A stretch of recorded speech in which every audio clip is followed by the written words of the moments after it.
সবাই। I hope সবাই অনেক বেশি ভালো আছেন। আলহামদুলিল্লাহ আমিও আমার পরিবার পরিজন নিয়ে ভালো আছি। এই তো প্রতিদিনের মতো আবার একটি নতুন লাইফস্টাইল ব্লগ নিয়ে এসেছি আপনাদের মাঝে। আশা করি আজকের ব্লগটা আপনাদের অনেক বেশি ভালো লাগবে। আজকের সকালবেলা আমি আমার ছোট্ট বারান্দা থেকে আজকের ভিডিওটি শুরু করেছি। যদিও আমার কোনো বারান্দা নেই, তারপরও আমি এটা একটা স্টোর রুম, তো ওই রুমের মধ্যে আমি নিজের পছন্দের কিছু গাছ লাগিয়ে ওইটাকেই বারান্দা হিসেবে ব্যবহার করি। তো যাই হোক, এই যে দেখতে পাচ্ছেন আমি আগের ভিডিওতে বেশ কয়েকদিন আগের একটা ভিডিওতে আপুদেরকে কমেন্টস করেছিলাম এই গাছটাকে কি বলে। আসলে আমি সঠিক জানি না, তার জন্য আর যদি কেউ জেনে থাকেন তাহলে অবশ্যই নামটা বলে যাবেন। কিছু পরিমাণ ডাল এনে আমি একটা কাচের জারের মধ্যে পানি দিয়ে রেখে দিয়েছিলাম। দেখলাম যে এগুলোতে ভালোই কিন্তু শিকড় গজিয়েছে। বেশ অনেক দিন হয়ে গিয়েছে কিন্তু গাছের পানিটা বদলানো হয় না, তাই জন্য ভাবলাম যে আজকে এই পানিটা পাল্টিয়ে দেই। দেখলাম পানিটা অনেক বেশি লাল হয়ে গিয়েছে। আর যে সকল আপুরা এই গাছের নামটা জানেন অবশ্যই কমেন্টসে বলে যাবেন। তো যাই হোক, শীত তো কিন্তু চলে এসেছে আর অলরেডি শীতের পিঠা কিন্তু চারদিকে খাওয়ার ধুম পড়ে গিয়েছে। যদিও আপনাদের ভাইয়া দেশের বাড়িতে থাকতে আমি কিন্তু অনেক পিঠাই বানিয়েছিলাম, কিন্তু সেগুলো আর আপনাদের মাঝে শেয়ার করতে পারিনি, কারণ আমার যেই মোবাইলে আসলে ভিডিওগুলো করা হয়েছিল ওই মোবাইলে একটু সমস্যা হয়েছে, যার কারণে এখন আর ভিডিওগুলো শেয়ার করতে পারছি না। তো যাই হোক, আপনাদের ভাইয়া তো চলেই গিয়েছে, তারপরেও কিন্তু পিঠা খাওয়া তো আর আমরা বাদ করব না, কারণ যেহেতু শীতকাল, আর শীতকালে কিন্তু এরকম পিঠা চিড়া খেতে অনেক বেশি ভালো লাগে। তো আজকে শীতের সকালে আর চিতই পিঠা বানাচ্ছি। অলরেডি কিন্তু ফ্রিজে অনেক চালের গুঁড়া করা আছে। তো আপনাদের ভাইয়াও দেশের বাড়িতে থাকতে আমি চিতই পিঠা থেকে শুরু করে মেরা পিঠা, বাপা পিঠা সব ধরনের পিঠাই কিন্তু তাকে খাইয়ে দিয়েছি বানিয়ে, কারণ শীত বলে কথা, আর কবে দেশে আসবে কি না আসবে। আর মাশাল্লাহ মোটামুটি কিন্তু আমি সব ধরনের পিঠাই একটু মোটামুটি বানাতে পারি। যদিও যাই হোক, আলহামদুলিল্লাহ মোটামুটি অনেকটা ভালোই হয়। তো এখানে চিতই পিঠা বানাচ্ছিলাম আজকে সকালের নাস্তায়। চিতই পিঠাগুলো কিন্তু মাশাল্লাহ অনেক বেশি ফুলকো হয়েছিল।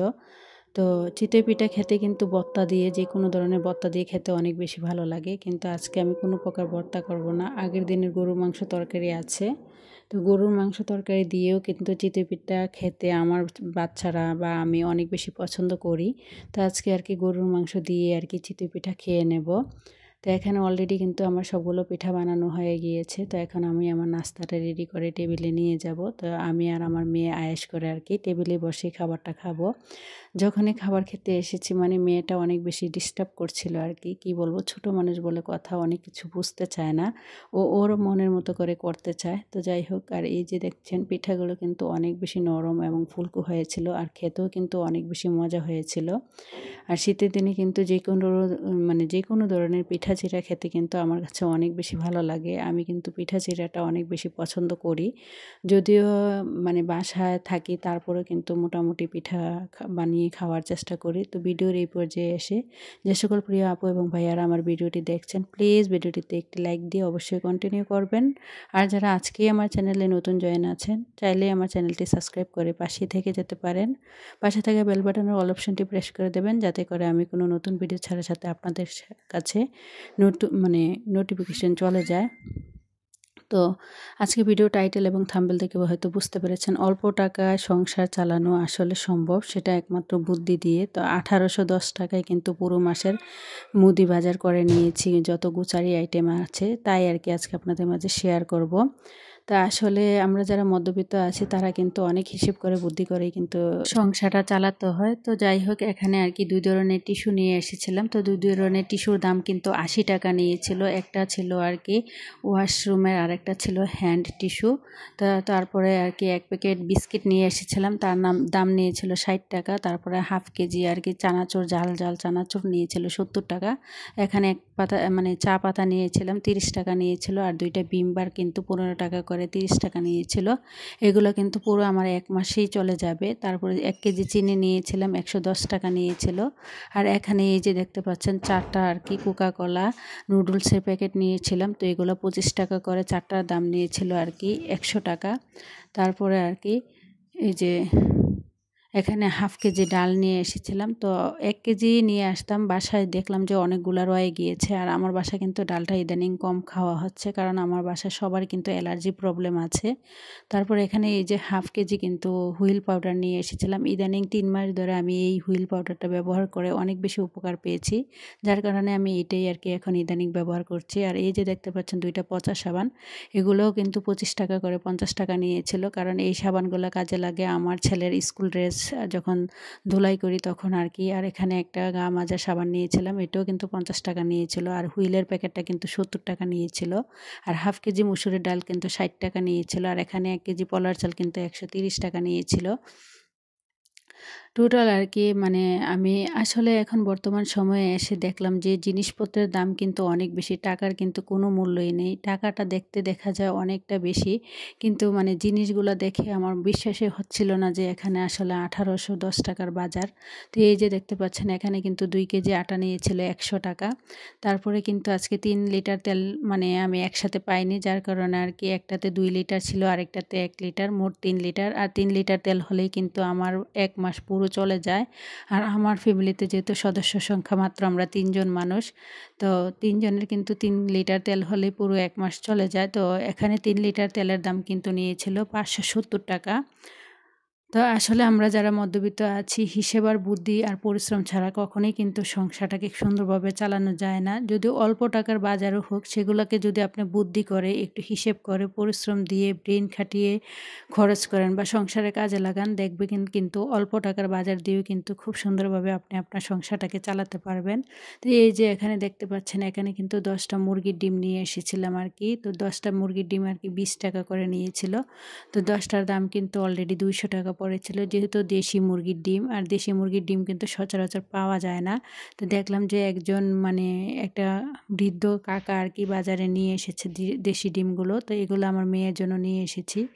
আর এখানে এই যে হাফ কেজি মুড়ি নিয়েছিল ৪০ টাকা। তো আসলে এক, এক করে আরকি আমি আপনাদের সাথে আমার মুদি বাজারগুলা আসলে শেয়ার করছিলাম। যদিও আসলে এখানে কিন্তু যা নিয়ে এসেছিলাম সেগুলা কিন্তু আমার পুরো মাসের আসলে মুদি বাজার। তো বাসায় আসার পর সবকিছু আমি হিসেব করে আরকি সবকিছু লিখলাম। লিখার পরে দেখলাম যে মানে যেই দোকান থেকে নিয়ে এসেছিলাম উনি কিন্তু ক্যালকুলেটরের সাহায্যে আরকি হিসেব করে দিয়েছিল। যদিও এরকম আরকি লিস্ট বানায়নি। তো যখন লিস্টটা আমি বাসায় এসে আরকি লিস্টটা বানিয়েছি, তো আমার হাতের লেখা কিন্তু অনেকটাই বাজে অবস্থা। তো সব লিস্ট করার পরে হিসেব করে দেখার পরে দেখলাম যে ১৮১০ টাকা হয়েছে আরকি সর্বমোট। তো যাই হোক, মানে এখানে কিন্তু আমার ১৮১০ টাকার মুদি বাজার। তো এই বাজারগুলা দিয়েই কিন্তু আমি সবসময় চেষ্টা করব পুরো এই মাসটা যেইভাবে হোক মানে এই মাসটা যেন আমার চলে যায়। আসলে আমরা যারা মধ্যবিত্ত আছি তারা কিন্তু একটু, একটু হিসেব বুদ্ধি করেই কিন্তু সে তার সংসারটাকে একটু, একটু করেই কিন্তু চালাতে হয়। হিসেব আর বুদ্ধি ছাড়া কখনোই কিন্তু আপনার জীবনে কখনো আপনার সফলতা আসবে না। তা আপনি যদি অল্প টাকার বাজারও করেন, সেগুলোকে যদি একটু হিসেব করে চালান, তাহলে দেখবেন অল্প টাকার বাজার কিন্তু মানে চাইলেই কিন্তু আপনি অলরেডি কিন্তু ১ মাস চালিয়ে দিতে পারেন। আর এই যে জাল চানাচুরটা দেখছেন, এই চানাচুরটা আমার ছেলের এত বেশি পছন্দের কি বলবো। আর এখন যেহেতু শীতকাল চলে এসেছে, বিকালবেলা দেখা গিয়েছে সবাই মানে যেহেতু নাস্তা খাওয়া হয়, তো প্রায় সময় আমার ছেলে আসলে বাসায় নিজের হাতেই আরকি ঝালমুড়ি মাখিয়ে এই চানাচুরটা দিয়ে খায় আরকি। আর এইটা দিয়ে আসলে ঝালমুড়ি বানিয়ে খেতে কিন্তু অনেকটাই মজা হয় আমি দেখেছি, যেহেতু এটাতে অনেক রকমের মসলা থাকে এবং ঝাল, ঝাল। আর এই যে দেখতে পাচ্ছেন এখানে ৩০ টাকার একটা মানে চা পাতা নিয়ে এসেছি। এটা কিন্তু অলরেডি আমার ১ মাস চলে যাবে। কারণ আমি কিন্তু চাটা খুবই কম খাই। মাঝে, মাঝে খাওয়া হয় আরকি। আর আমি এখানে যখন বাজারগুলো গুছাচ্ছিলাম, আমার মেয়েটা আমাকে অনেক বেশি আরকি মানে ডিস্টার্ব করছিল। তো প্লিজ কেউ কিছু মনে করবেন না। বাচ্চা মানুষ বলে কথা। তাকে আমি কিন্তু অলরেডি ২ বার করে টিভি রুমে দিয়ে এসেছি। বলেছিলাম যে, "যাও মা, তুমি টিভি দেখো।" কিন্তু ও কোনোভাবেই আমার কথা শুনছিল না। যেদিনই বাসায় আসলে বেশি বাজার করা হয় তখন কিন্তু ও বাজারগুলা দেখে, তারপরে দৌড়ে মানে হাতে নেয়। মানে ও খেলনা মনে করে কিনা জানি না। তো ওর কাছে মনে হয় আরকি ভালো লাগে। তো এদিক দিয়ে আরকি মুড়িগুলো আরকি এক, এক করে আরকি রিফিল করে নিচ্ছিলাম। আসলে সংসার হচ্ছে এমন একটা জায়গা, তার কিন্তু কখনো কিন্তু চাহিদা বা মানে কোনো কিছুই আসলে শেষ হয় না। একটা দেখবেন এক বাজার করবেন, কিছুদিন যাওয়ার পরেই কিন্তু আবার এই বাজারটা বা অন্য বাজারটা কিন্তু ফুরিয়ে যাবে।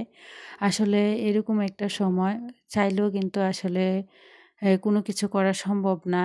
আর সংসারে কিন্তু প্রতিনিয়ত কোনো না কোনো একটা না একটা মানে জিনিস লেগেই থাকে। সংসার হচ্ছে এমন একটা জায়গা যে বলতে পারি না এটা কি তার চাহিদা নাকি আসলে প্রয়োজন। আসলে আমি মনে করি দুটাই, কিন্তু চাহিদা আর প্রয়োজন ছাড়া তো আর আমরা ৳১ টাকাও কিন্তু খরচ করি না। হিসেব আর বুদ্ধি করেই কিন্তু চললেই কিন্তু আসলে সংসারটা খুব সুন্দরভাবে চালানো যায়। তো আমরা কিন্তু হিসেব করে বুদ্ধি করেই কিন্তু আমি সবসময় চেষ্টা করি এই অল্প টাকার বাজার দিয়ে পুরো ১ মাস চালিয়ে নেয়ার জন্য। তো যাই হোক, এদিক দিয়ে কিন্তু বাজারগুলো গুছিয়ে তারপরে সোজা চলে এসেছি দুপুরে রান্নাবান্না করার জন্য। তো আজকে দুপুরের রান্নায় কিন্তু এখানে পটল ভাজা করে নিয়েছি। আর এই যে দেখছেন শীতের সবজি, এখানে কিন্তু মূলা ছিল। তো যদিও মূলাটা আমার বাসায় মানে কেউ এত বেশি পছন্দ করে না, তারপরেও আমার অনেকদিন ইচ্ছে করছিল যে মূলা দিয়ে মাছ দিয়ে রান্না করে খাই, হয়তো ভালো লাগবে। তো তার জন্য আরকি মূলাটা নিয়ে এসেছিলাম। তো এখানে কিছুটা মানে পাঙ্গাস মাছ আর রুই মাছ দিয়ে আরকি রান্না করেছি। আসলে দেখবেন যেকোনো জিনিস যদি নিজের পছন্দ মতো রান্না করা হয়, খেতেও কিন্তু অনেকটা বেশি ভালো লাগে। তো আমার যেহেতু ইচ্ছে করছিল, তো বেশি করে ধনেপাতা দিয়ে আরকি আজকে মূলা তরকারিটা রান্না করেছিলাম। আর খেতে কি বলবো, খাওয়ার পরে যেহেতু ভয়েসটা দিচ্ছি, মানে অনেক বেশি মজা হয়েছিল কি বলবো। আর আমার বড় ছেলে যেই জায়গায় মূলা খায়নি, আজকে কিন্তু তরকারিটা খাওয়ার পরে বলেছিল যে আম্মু অনেক বেশি মানে মজা হয়েছিল। তো যাই হোক, এদিকে কিন্তু রান্নাবান্না শেষ করে গোসল করে নামাজ পড়ে নিয়েছি। এখানে কিন্তু আজকের মেনুতে ছিল মানে জলপাইয়ের টক রান্না করেছিলাম, তারপরে এই যে মূলা তরকারি রান্না করেছিলাম আর পটল ভাজা করেছিলাম। তো যাই হোক, এদিক দিয়ে কিন্তু খাওয়া দাওয়া সব কিছু রেডি করে নিয়েছি। তো এখন আমরা আর কি অফ ক্যামেরাতে খাবারটা খেয়ে নেব। ভিডিওটা